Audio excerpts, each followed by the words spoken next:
Bon, la prochaine série de conférences, sur la scène 1, nous aurons Monsieur,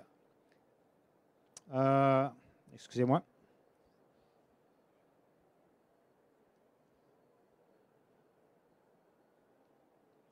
Monsieur André Bourrachard, architecte à la retraite chez Bourassa Gaudreau, associé architecte, sur améliorer la performance énergétique des multilogements.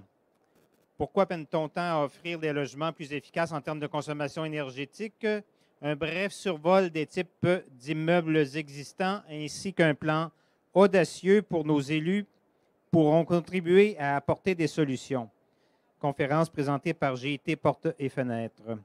Et à la scène 2,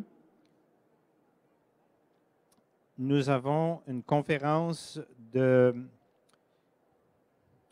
décarbonation des bâtiments et règlements municipaux. L'urgence climatique nécessite des changements radicaux. Les bâtiments représentent au moins 26 des émissions de gaz à effet de serre à Montréal. Le plan climat de la Ville de Montréal a des cibles ambitieuses autant pour son propre parc immobilier que pour l'ensemble des bâtiments de la collectivité. La décarbonation des bâtiments est un secteur prioritaire à décarboner pour respecter nos cibles climatiques, d'autant que des solutions sont disponibles pour y arriver. En Amérique du Nord, les municipalités sont à l'avant-plan de ce chantier de transition. Au Québec également, les choses bougent rapidement. Accueillons M. Jonathan Théoret, chef de division à la Ville de Montréal, et M. Bilal Tabaïchoun, conseiller en transition énergétique chez Vivre en Ville. Merci.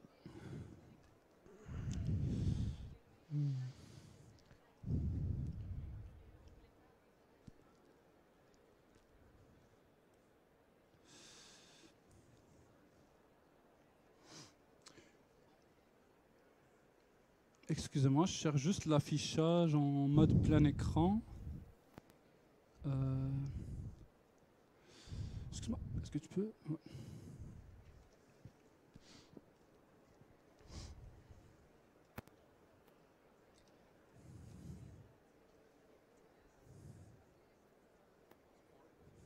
C'est un PDF.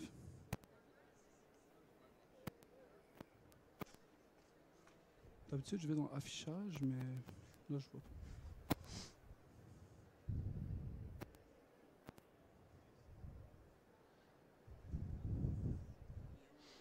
C'est lui. Il est encore sur la clé USB.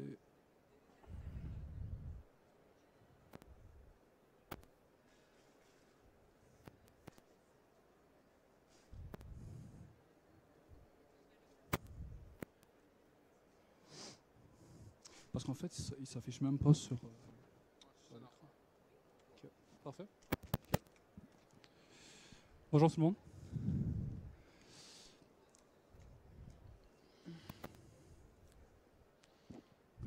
Oui, bonjour tout le monde. Moi et Jonathan, aujourd'hui, on va vous parler de décarbonation des bâtiments, puis notamment de compétences municipales en décarbonation des bâtiments. Tout d'abord, une petite présentation. Je suis ici pour Vivre en Ville. Je suis conseiller en transition énergétique à Vivre en Ville.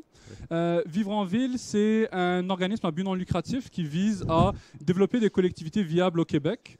On ne travaille pas seulement en énergie, on travaille également en aménagement, en mobilité, en densification du cadre bâti notamment. Puis en fait, on accompagne des villes, puis on produit des outils à travers le Québec. On fait de la recherche et formation, on conseille et on accompagne des municipalités à travers le Québec. Puis en fait, notre rayon d'action, c'est vraiment de réfléchir l'aménagement du territoire de l'échelle de l'agglomération à l'échelle du bâtiment. Et en fait, aujourd'hui, on va parler de décarbonation des bâtiments. Donc, on va vraiment rester à l'échelle du bâtiment, mais c'est juste pour vous montrer qu'on traite de d'autres enjeux plus globaux. Juste rapidement, ma présentation aujourd'hui, quand je parle de décarbonation des bâtiments, je parle vraiment de décarbonation des bâtiments à l'échelle de la consommation énergétique, donc notamment de la consommation énergétique à l'échelle du bâtiment pour notamment chauffer les espaces et chauffer l'eau. Et donc quand je parle de décarbonation des bâtiments, je ne traite pas nécessairement du carbone intrinsèque qui représente une importante partie des émissions de GS qu'on produit pour bâtir nos milieux de vie. Donc vraiment aujourd'hui, pour une raison spécifique, je parle de compétences municipales et donc je vais me restreindre à la consommation énergétique. On ne va pas nécessairement parler d'adaptation des bâtiments, bien qu'on en traite à vivre en ville. Puis en fait, la première partie de ma présentation, ça va être vraiment de démontrer pourquoi et comment est reconnue la décarbonation des bâtiments au Québec en tant que chantier prioritaire. Lorsqu'on parle de décarbonation des bâtiments comme chantier prioritaire au Québec, on ne sort pas ça de notre chapeau. Il y a différentes politiques publiques qui le reconnaissent dès aujourd'hui. On peut penser au plan pour une économie verte 2030 du gouvernement du Québec qui vise une réduction de 50% des émissions de GS dans le cadre bâti, dans la consommation énergétique du cadre bâti, par rapport à 1990 d'ici à 2030.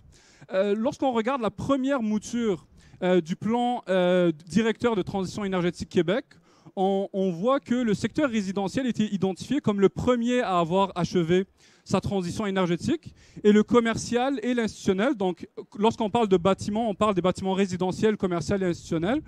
Dans le commercial et l'institutionnel, on visait le plus haut taux de progression des énergies renouvelables d'ici 2030. On a également un comité consultatif indépendant ici au Québec qui vise à conseiller nos décideurs, le comité consultatif sur les changements climatiques, qui identifiait déjà la conversion énergétique des bâtiments comme un des 3 principes cadres dans l'aménagement du territoire au Québec. Vous l'avez peut-être vu au courant de la journée, il y a différentes solutions qui existent pour décarboner le bâtiment. On peut parler notamment de performance énergétique et de normes de construction, lorsqu'on parle notamment d'isolation, d'efficacité énergétique. Il y a également des procédés techniques qui existent, les thermopompes, les accumulateurs thermiques. On peut aussi travailler sur la tarification. Donc la tarification à la fois pour réduire notre consommation énergétique, mais également pour la déplacer en dehors des heures de pointe. Et on peut penser notamment au système de gestion de l'énergie à l'intérieur même du bâtiment. Aujourd'hui, on va essayer d'amener une perspective un peu nouvelle, qui est celle des compétences des municipalités dans la décarbonation des bâtiments. Mais je sais qu'il y a différents ateliers, différents panels aujourd'hui qui ont traité des différents éléments que je montre ici. En fait, les municipalités à l'avant-garde, lorsqu'on dit à l'avant-garde, c'est vraiment à l'avant-garde de la transition écologique au Québec. Il y a eu plusieurs initiatives municipales dans les dernières années. On peut penser notamment à la déclaration d'urgence climatique qui a mené à plusieurs positionnements de municipalités ici au Québec, notamment à travers l'adoption de résolutions. On peut penser notamment à la plateforme municipale pour le climat qui a été développée par l'Union des municipalités du Québec. Puis on peut, dans le cadre plus précis dans lequel on parle de la décarbonation des bâtiments, on peut penser au leadership de la ville de Montréal qui exigera notamment, et pas seulement, je vais laisser Jonathan exposer ce point, que tous les bâtiments neufs soient zéro émission à partir de 2025. Mais je laisserai Jonathan en traiter. À la suite de la prise de position de la ville de Montréal sur la décarbonation des bâtiments, il y a eu 5 municipalités au Québec qui ont également pris position pour une sortie des énergies fossiles dans le bâtiment, et notamment par rapport au gaz naturel. On peut penser à Mont-Saint-Hilaire, à Prévost, à Otterburn Park, à Petit-Saguenay et à Saint-Cuthbert. Mais depuis, il y a différentes municipalités qui ont adopté des résolutions à leur tour. Je pense notamment à Belleuil, notamment Lavaltrie, etc. Donc on voit vraiment un mouvement à l'échelle des municipalités pour une sortie des énergies fossiles dans le bâtiment. Et tout récemment, dans un aspect plus réglementaire, Laval qui a annoncé qu'elle produirait un moratoire sur le gaz naturel dans les nouveaux bâtiments résidentiels. Ça a été une annonce très récente dans les 2 dernières semaines. C'est un mouvement qu'on peut voir à l'échelle encore plus globale, c'est-à-dire quand on regarde à l'échelle de l'Amérique du Nord, incluant dans d'autres provinces canadiennes ou chez nos voisins du Sud. On peut penser à la ville de Vancouver, on peut penser à des villes comme Berkeley en Californie, on peut penser à différentes villes au Massachusetts et à la ville de New York, qui ont toutes pris des positions à diverses échelles, mais qui adoptent toutes un leadership en termes de décarbonation des bâtiments, que ce soit dans le résidentiel ou dans l'ensemble du cadre bâti. Nous, à Vivre en Ville, lorsqu'on a eu pour mandat de travailler sur cette question, on a tout d'abord voulu évaluer quelles étaient les compétences municipales en la matière. Donc, on a collaboré avec le Centre québécois du droit de l'environnement, qui a produit un rapport de recherche que vous pouvez aller consulter, qui est déjà public depuis plusieurs mois, sur le site du Centre québécois du droit de l'environnement. Et en fait, ce que ce rapport de recherche-là démontre, c'est que même si Montréal actuellement adopte un leadership sur la question et qu'elle a un pouvoir particulier en assainissement de l'atmosphère, ce n'est pas nécessairement ce pouvoir particulier qui lui permet d'agir.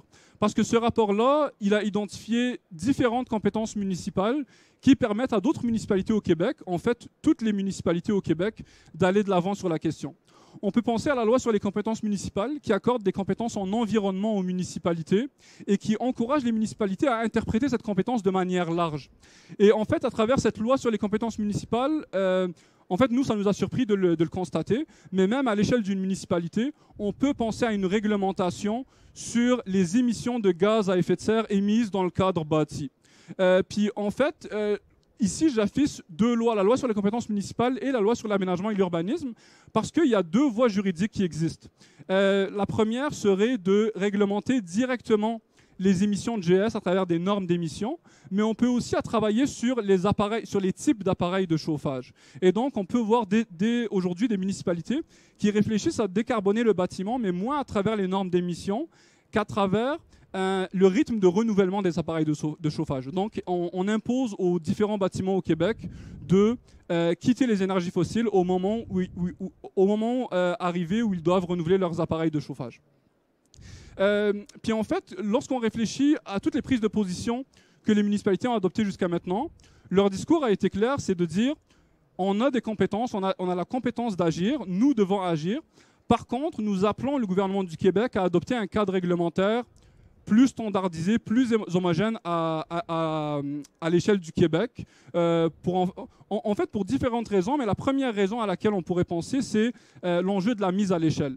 La décarbonation des bâtiments demande différents outils, différentes structures, puis en fait plusieurs de ces outils, plusieurs de ces structures pourraient être généralisées à l'échelle de la province avec des ressources beaucoup plus importantes que si on donnait l'entièreté de la charge aux municipalités. Puis en fait, ce que ça permettrait, c'est aussi un cadre réglementaire beaucoup plus homogène qui permettrait des spécificités locales, mais en fait, ça faciliterait beaucoup le cadre réglementaire pour les acteurs du bâtiment notamment.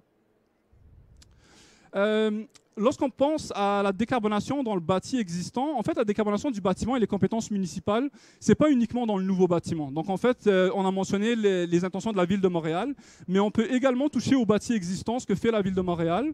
Mais en fait, à travers le bâti existant, il y a différents éléments qui rentrent en compte. Notamment, il y a l'enjeu de la prévisibilité dans l'application des seuils de performance, lorsqu'on réfléchit notamment à des normes d'émission, parce qu'en fait, il faut que l'écosystème du bâtiment suive le rythme, puis en fait, on pourra échanger sur la situation à Montréal. Il y a eu des retours très positifs de l'écosystème du bâtiment. Il y a aussi l'élément, il ne faut pas totalement réfléchir à la décarbonation des bâtiments uniquement à travers l'angle des émissions de GES. Il y a également l'enjeu de la consommation énergétique, donc l'enjeu de la consommation énergétique totale et l'enjeu de la gestion de la puissance. Puis en fait, le leadership que les municipalités pourraient adopter dans la décarbonation des bâtiments devrait être coordonné avec différents acteurs à toutes les échelles du Québec. On pense notamment aux distributeurs d'énergie, on pense notamment au gouvernement du Québec, notamment pour imposer des normes d'émissions en termes de sobriété et d'efficacité énergétique. Et en fait, ça donne aussi la latitude aux municipalités de décarboner les appareils de chauffage en fin de vie. Puis en fait, ça dépend vraiment du bâtiment, c'est au cas par cas, parce que dans certaines situations, pour respecter nos cibles climatiques, il faudra aller encore plus vite. Lorsqu'on réfléchit à la décarbonation du bâtiment, en fait, l'objectif, c'est vraiment de donner un leadership aux municipalités, à la fois auprès des acteurs du bâtiment, mais également d'envoyer un signal au gouvernement du Québec. Donc en fait, il y a différents outils qui devront être mis en marche en même temps que cette décarbonation des bâtiments. On peut notamment penser à mutualiser les ressources existantes. Et il y a différents programmes de financement qui existent aujourd'hui, qui sont décarbonation, sobriété énergétique, mais en fait, ils sont vraiment multipliés et on a vraiment de la difficulté à voir si elles réussissent à couvrir l'ensemble des besoins du secteur. Donc, une mutualisation des ressources existantes devrait être réfléchie dans le cadre de cette décarbonation-là. On peut penser notamment aux différentes formations, outils, accompagnements qui existent notamment pour les acteurs du bâtiment qui devront être bonifiés vu les défis qu'on a devant nous. Puis on peut notamment penser au rôle des municipalités à travers leurs propres immeubles municipaux, à travers la décarbonation, la création d'exemples, de modèles et d'études de cas qui en ce moment sont nécessaires pour aller de l'avant. En fait, là, c'est vraiment, sur cette diapositive, je vais plus finement sur les différents besoins, notamment en termes de financement, de fonds dédiés, mais on pourra y revenir notamment lors de la discussion. Pour finir cette présentation, ce que je tenais à dire, c'est que notamment au niveau de la décarbonation, il y a un réel manque d'informations, et ce manque d'informations, notamment au niveau du comportement réel des usagers dans les bâtiments, ne doit pas être uniquement à la charge des municipalités. On a beau leur accorder ce leadership-là dans la décarbonation. Lorsque je pensais notamment aux économies d'échelle qu'on pourrait faire à travers une vision plus standardisée de la décarbonation au Québec, c'est notamment à travers cette collecte d'informations qui pourrait se faire. À Vivre en Ville, lorsqu'on travaille la décarbonation des bâtiments, on travaille souvent à travers l'angle de la densification, de l'aménagement du territoire. Et en fait, un dernier élément que je tenais à signaler, c'est vraiment de réfléchir le bâtiment dans son environnement. Puis ça a des effets très réels, notamment en termes de consommation énergétique lorsqu'on a un cadre de bâti plus densifié, à la fois en termes de consommation énergétique, mais aussi en termes de solutions que ça permet. On peut penser notamment à l'instauration de la géothermie ou de boucles énergétiques lorsque la densification est là pour accueillir ces outils-là. Donc voilà ce que je voulais vous présenter plus généralement par rapport au cadre réglementaire des municipalités.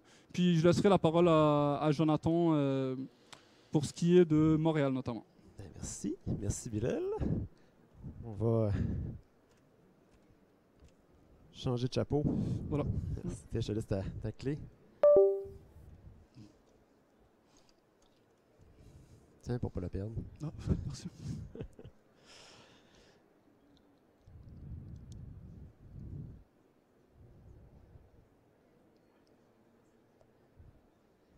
Que ça fonctionne comme ça. Même pas besoin de remettre la clé, extraordinaire. Bonjour tout le monde. Content d'être avec vous. Je m'appelle Jonathan Théoret, je suis chef de division, gestionnaire à Ville de Montréal. Au niveau des transports, énergie et bâtiments, notre rôle dans notre division dans la grande Ville de Montréal, dans les 28 000 employés de la Ville de Montréal, c'est de planifier la réduction des émissions de gaz à effet de serre dans ces grands domaines que sont le transport, l'énergie et le bâtiment. On va y aller avec ceci. Je commence généralement mes présentations par ce graphique-là parce que c'est un graphique du GIEC qui justifie pourquoi on intervient. On intervient pourquoi? Parce que la température monte.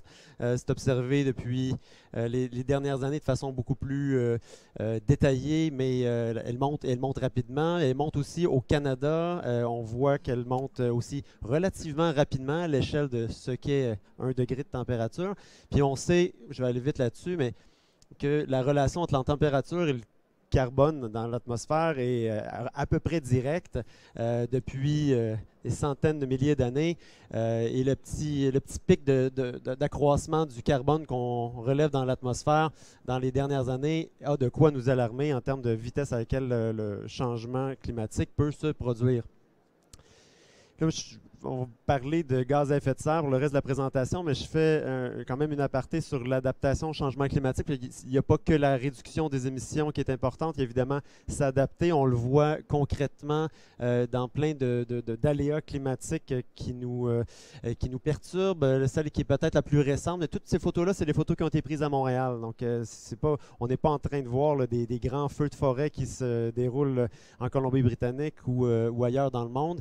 La tempête destructrice qu'on voit à gauche, là, on a eu un verglas récemment. C'est un rappel d'à quel point la fréquence et l'intensité des événements climatiques peuvent nous frapper.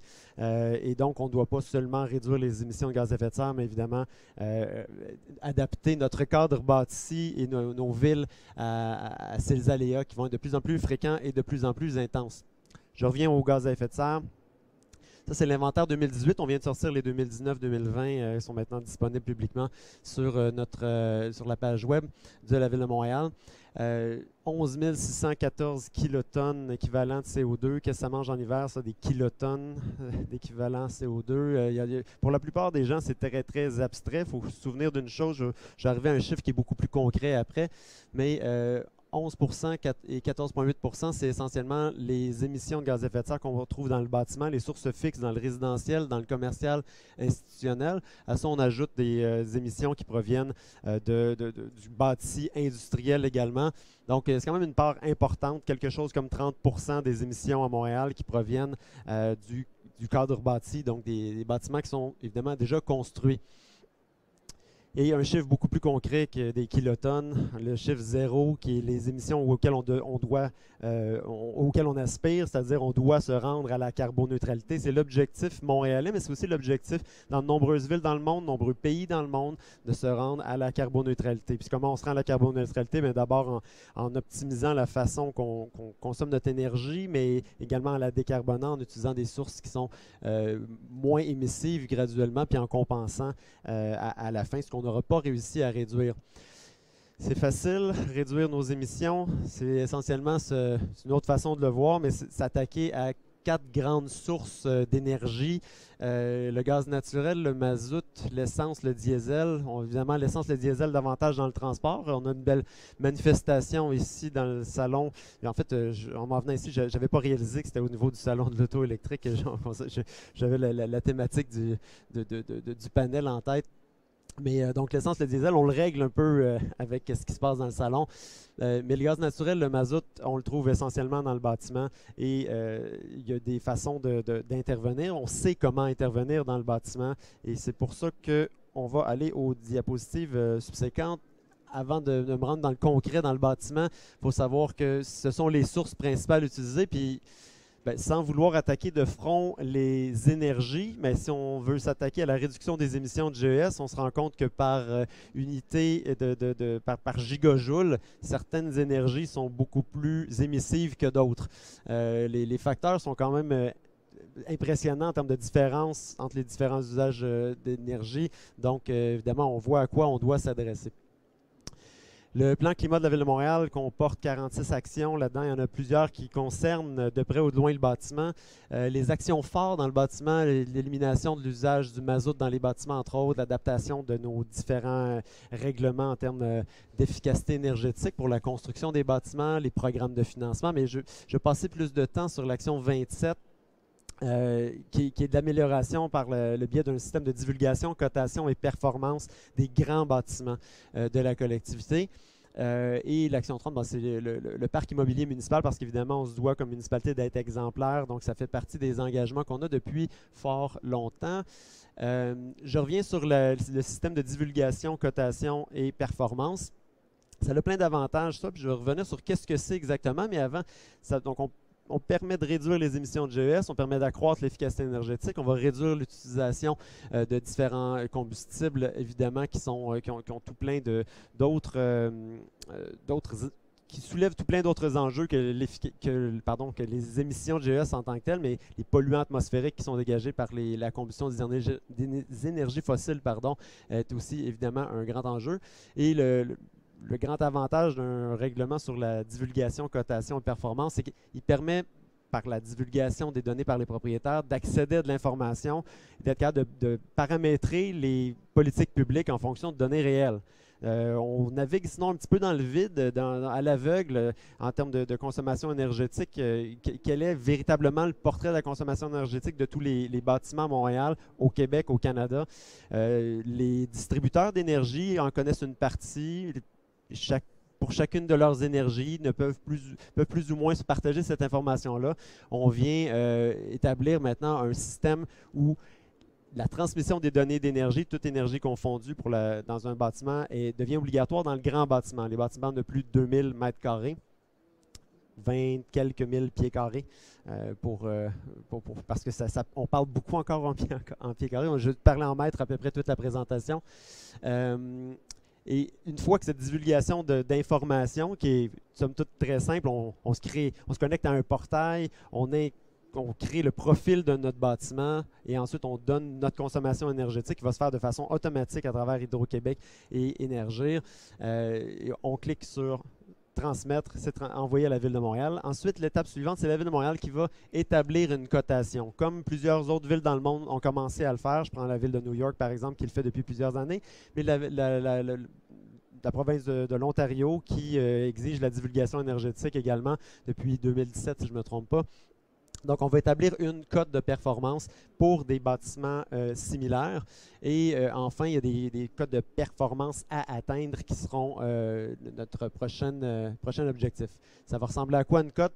Sensiblement comme on a des cotes Énerguides sur des frigos, des électroménagers, on pourrait être capable de nous comparer sur une échelle de A à F ou triple A, même il y en est question.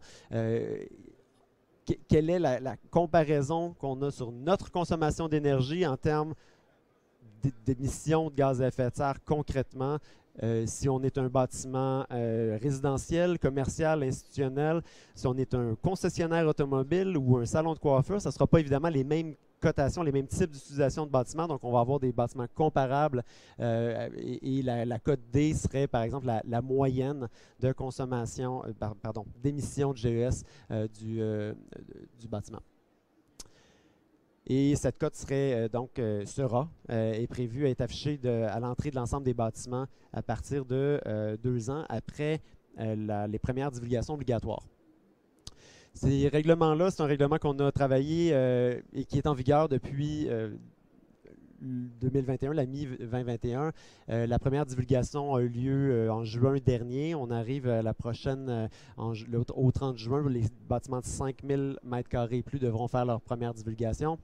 C'est un règlement qui a été travaillé avec le ministère de l'Environnement, l'équipe de Transition énergétique Québec anciennement, qui a son plan directeur, son plan de mise en œuvre à même le plan pour une économie verte du gouvernement du Québec.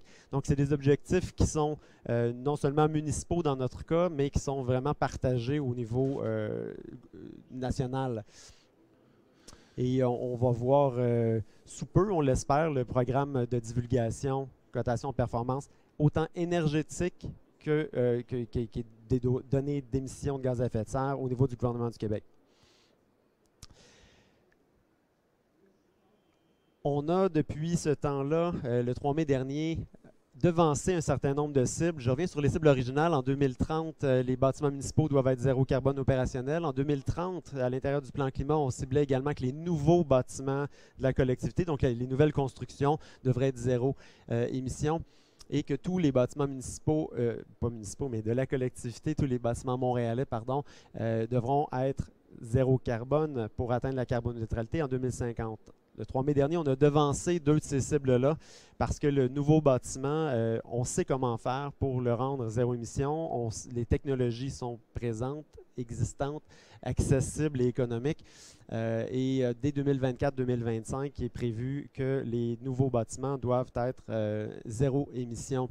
C'est ce qu'on a annoncé. Et pour tous les bâtiments, on devance la cible de 10 ans pour le zéro carbone opérationnel.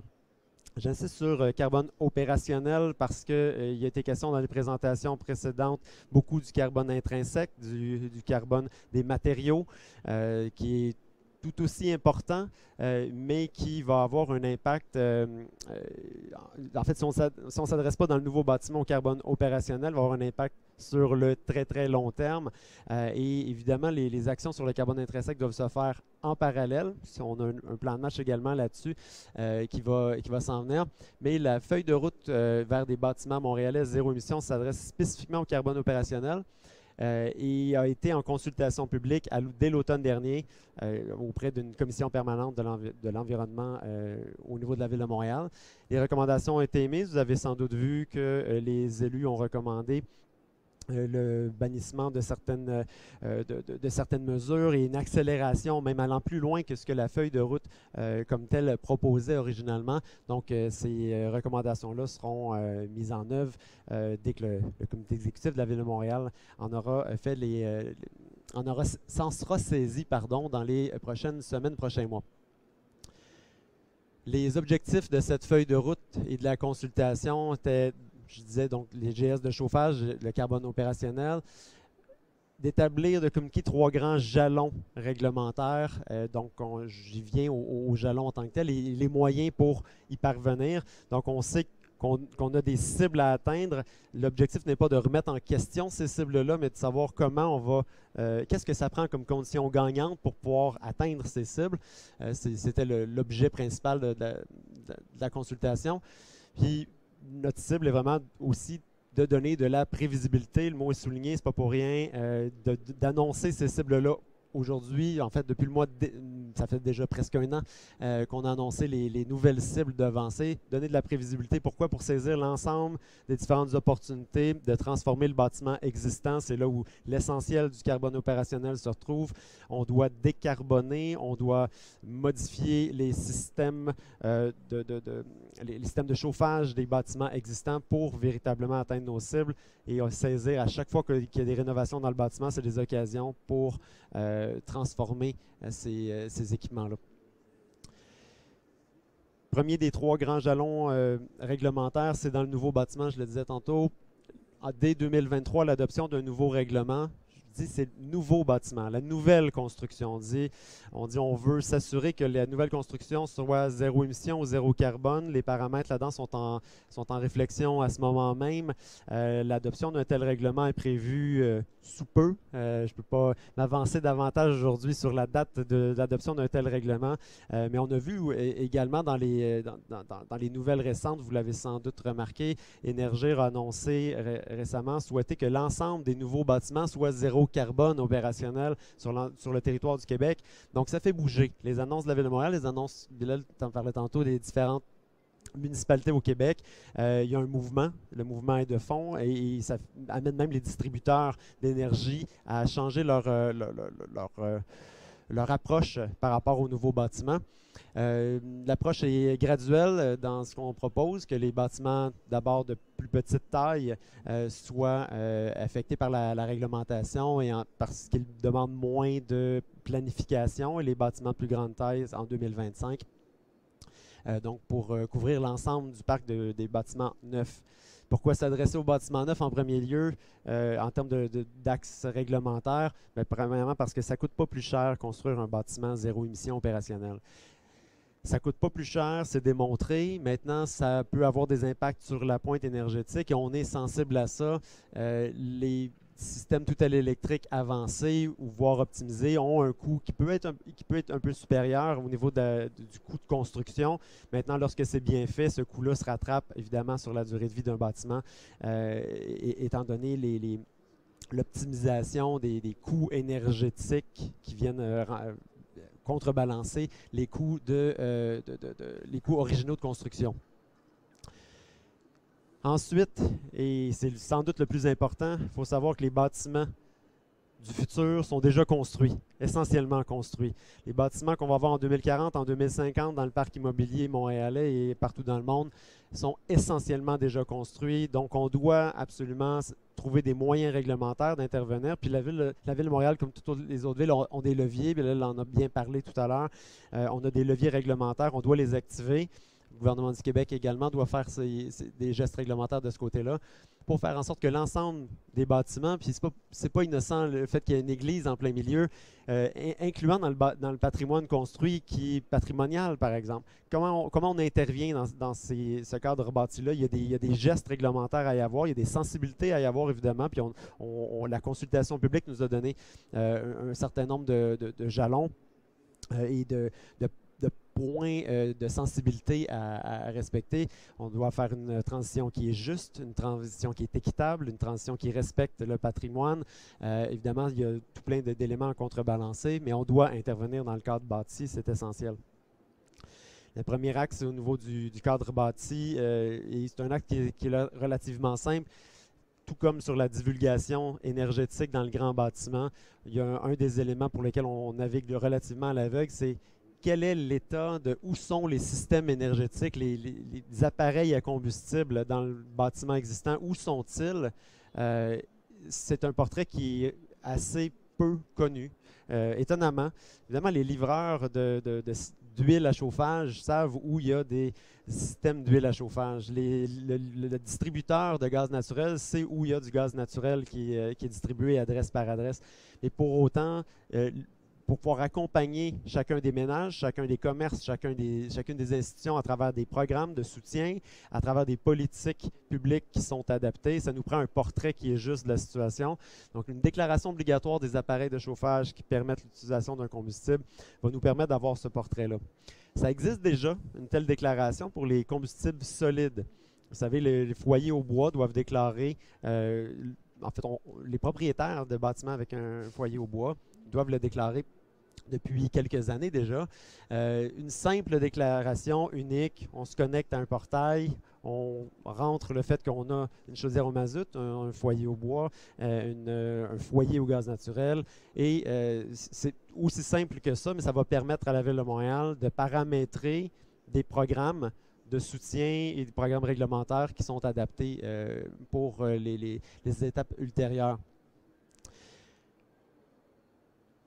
C'est tout pour cette déclaration-là, mais dans le fond, il faut savoir qu'elle va s'adresser à tous les bâtiments à Montréal.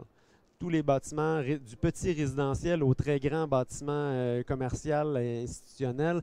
Donc, c'est quand même quelque chose sur lequel on va travailler très fort en termes de communication et on va pouvoir y revenir d'ici la fin de l'année 2023, début 2024 vraisemblablement, qui est l'échéancier d'application du tel règlement pour tous les bâtiments.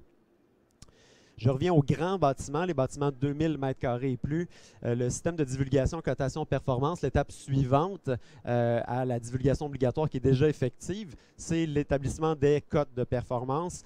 Et enfin, on va établir graduellement l'imposition d'atteinte de seuils de performance. Donc, si on dit une cote, je parlais de cote FE tout à l'heure également, mais là, si on dit qu'à partir de 2028, les premières cotes de performance obligatoires devront être atteintes, soit la moyenne de la performance GES d'un bâtiment de très grande envergure, donc les 15 000 m² et plus, devra être atteinte 4 ans après la première cote de performance obligatoire.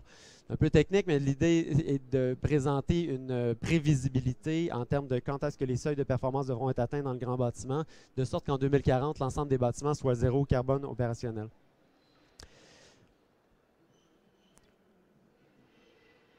La cote intérimaire en 2030, on voit la cote A, c'est celle des bâtiments institutionnels municipaux.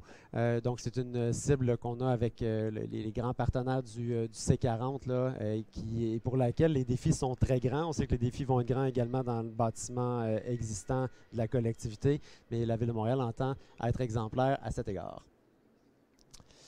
Enfin, évidemment, il y a plein d'autres enjeux que la décarbonation dans la vie.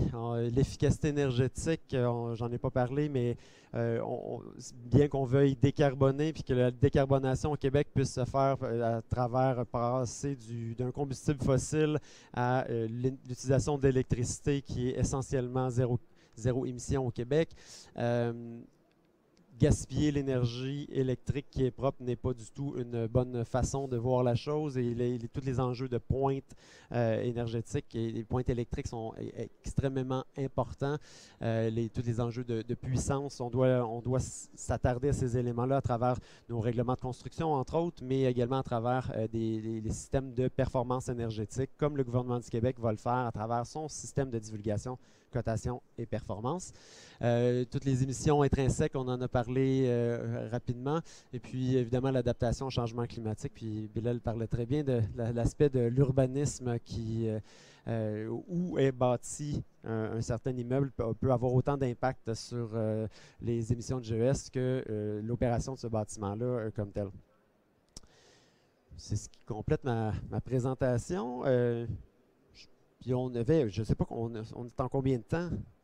Bon, je pense qu'il doit finir reste 10-15 minutes pour des échanges. Mais, je sais pas, est-ce qu'il y a des questions? Je sais qu'il y avait un présentateur tout à l'heure. Je vais m'asseoir avec toi, Bilal. Ah, mais est-ce qu'il y avait un micro? Merci.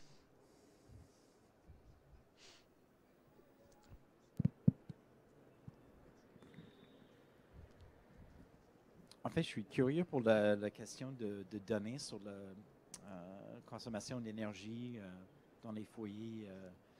Est-ce que les compagnies d'assurance auront ces informations pour donner un portrait de qui utilise quoi comme source de chauffement, climatisation, etc.? C'est une bonne question. Ce qui est prévu actuellement dans le règlement de divulgation des données énergétiques pour l'établissement des cotes GES, c'est que les données d'énergie sont récoltées par la Ville de Montréal et c'est l'établissement de la cote et la cote elle-même qui sera publique. Donc, la cote qui devra être affichée devant les immeubles, une adresse, une cote, c'est ce qui est une adresse, un type d'utilisation du bâtiment, c'est-à-dire, par exemple, si c'est un immeuble à bureau ou un immeuble résidentiel ou un usage mixte. Donc, les informations qui sont prévues à être publiques, c'est celles qui sont sur la cote que j'ai présentée un peu plus tôt. Donc, le niveau de performance, le type de bâtiment, sa dimension et l'adresse du bâtiment. C'est l'information publique qui est prévue actuellement. Est-ce que ça répond à votre question? Par contre, C'est plus pour comprendre le portrait actuel avant la cote. Comme vous disiez que les gens qui livrent ou les compagnies qui distribuent le gaz naturel, ils savent qui utilise le gaz naturel Évidemment. dans la province. Mais toute cette information est comme en silo. Mais est-ce que des compagnies d'assurance de maison auraient un portrait global de comment des gens chauffent ou refroidissent la maison à travers le Québec? Ben, les codes de performance en termes de GES permettent de déterminer quel est en termes de mix énergétique et des facteurs d'émission de chacune de ces énergies-là, quelle est la performance d'un immeuble. Mais le nombre de litres de mazout utilisé dans un immeuble, dans un bâtiment, ce n'est pas l'information qui est prévue être publique à ce jour. Donc, les compagnies d'assurance pourront sans doute se fier à la cote de performance GES, voir au niveau du gouvernement du Québec la cote de performance en énergie également, mais les nombres de litres ou de mètres cubes ou de kilowattheures ou de kilowatts, ce n'est pas l'information publique comme telle. Merci pour la présentation. 2 questions. Est-ce que vous prévoyez à terme inclure dans votre cotation la performance énergétique du bâtiment? Parce que là, en ce moment, on couvre les GES. Et deuxième question, quel rôle est-ce que vous pensez que la ville ou les villes devraient avoir dans l'établissement de certains éléments d'infrastructure? Par exemple, on va parler des fameuses boucles énergétiques, tous ces éléments-là qui dépassent un peu l'aspect du bâtiment, mais qui tombent pour vous justement directement probablement peut-être dans votre cours, étant donné qu'on parle de créer une infrastructure puis de connecter les gens, on parle d'urbanisme, tout ça. C'est quelque chose qui va probablement contribuer beaucoup à atteindre les objectifs de décarbonation. Donc, vous voyez comment le rôle des villes dans ce genre de mandat-là? Je peux peut-être commencer, puis si tu veux continuer, Bilal, mais d'abord, au niveau de la cotation et de la performance énergétique, ça fait définitivement partie des intentions municipales montréalaises. C'est inscrit au plan climat dans les intentions et c'est un travail qu'on fait conjointement avec le gouvernement du Québec qui a également cette intention. Le rythme auquel ça se fera, l'établissement d'une telle cote, est un peu, en ce moment, tributaire du rythme d'adoption au niveau du gouvernement du Québec de ces réglementations-là. Ceci dit, la divulgation d'énergie, de données d'énergie qui est déjà prévue au règlement municipal, permet d'établir très exactement les mêmes cotes. Donc, l'information recueillie à travers les données d'énergie par la divulgation déjà réglementée permet d'établir les cotes énergétiques de performance. On envisage d'ailleurs de déterminer ces cotes de performance énergétique-là et de les donner à titre indicatif aux propriétaires, de sorte qu'ils soient capables de se comparer à des bâtiments de même type d'utilisation pour l'amélioration. Parce qu'à partir du moment où on connaît le portrait de notre immeuble, il est plus facile de l'améliorer. Sur les boucles énergétiques, je peux te laisser commencer, Bilal? Oui, peut-être juste pour commencer. Nous, à Vivre en Ville, on est en train d'essayer d'identifier les conditions de réussite d'une décarbonation des bâtiments. Puis en fait, ça, c'est un des enjeux prioritaires, c'est qu'au Québec, une ville peut investir, par exemple, dans des infrastructures en géothermie pour desservir ses propres bâtiments, etc. L'enjeu, c'est qu'elle ne peut pas en tirer un bénéfice financier, c'est-à-dire qu'elle ne peut pas offrir un service énergétique à travers une boucle énergétique ou à travers de la géothermie, par exemple dans le développement dans le développement d'un secteur urbanisé, par exemple. Puis ça, on est en train de réfléchir à comment une municipalité pourrait avoir plus de compétences en la matière pour, par exemple, si on a le développement d'un écoquartier, puis qu'une municipalité réfléchit à comment décarboner de manière plus générale et assurer des économies d'échelle pour qu'elle ait un rôle plus actif. On peut penser qu'au Québec, par exemple, dans le cas des éoliennes, les municipalités ont cette compétence-là. Par contre, pour des infrastructures, des sources d'énergie qui sont plus adaptées à des secteurs plus urbanisés, c'est pas le cas. Puis on peut réfléchir à d'autres pays comme la Suède où les réseaux thermiques, etc., ont beaucoup été développés par les décideurs publics et notamment à l'échelle municipale. Donc effectivement, c'est un chantier, mais aujourd'hui au Québec, une municipalité n'aurait pas les compétences pour aller de A à Z sur la question.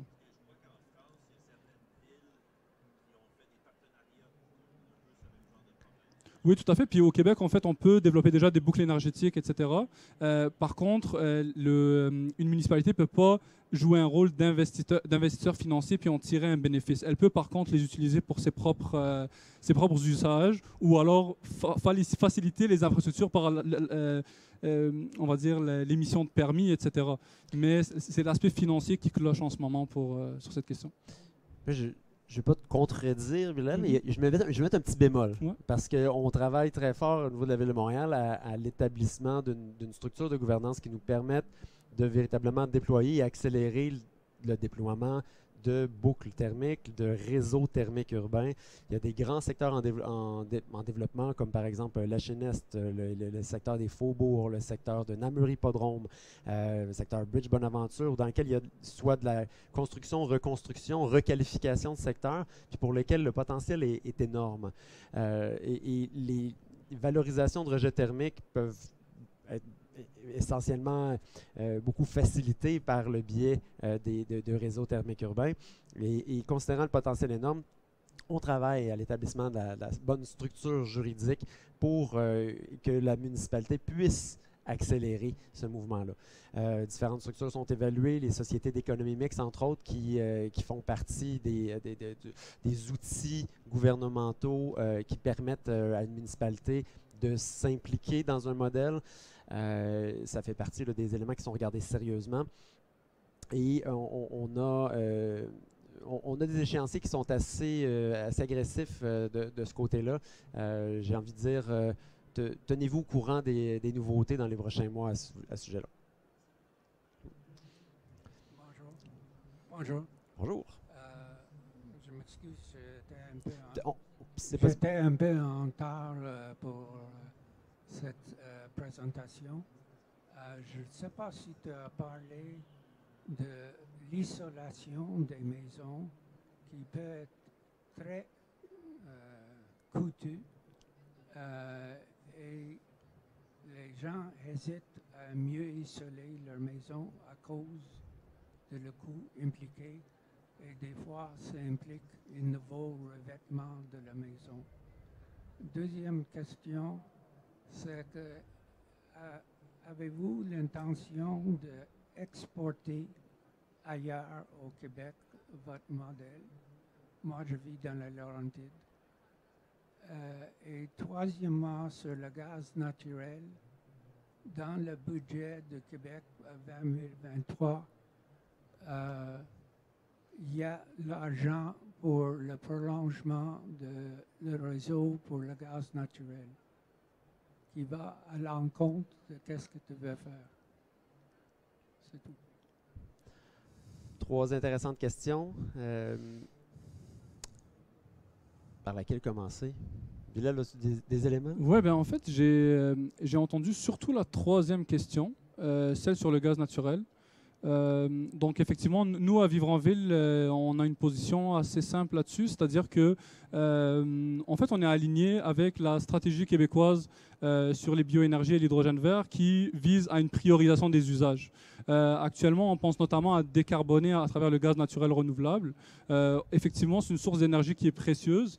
Puis en fait, aujourd'hui au Québec, notamment dans le secteur industriel, on a des usages qu'on peut difficilement électrifier directement et surtout difficilement électrifier de manière efficace. Et pour nous, en fait, il faut vraiment avoir une vision très circonstanciée du gaz naturel renouvelable, puis assurer cette priorisation des usages.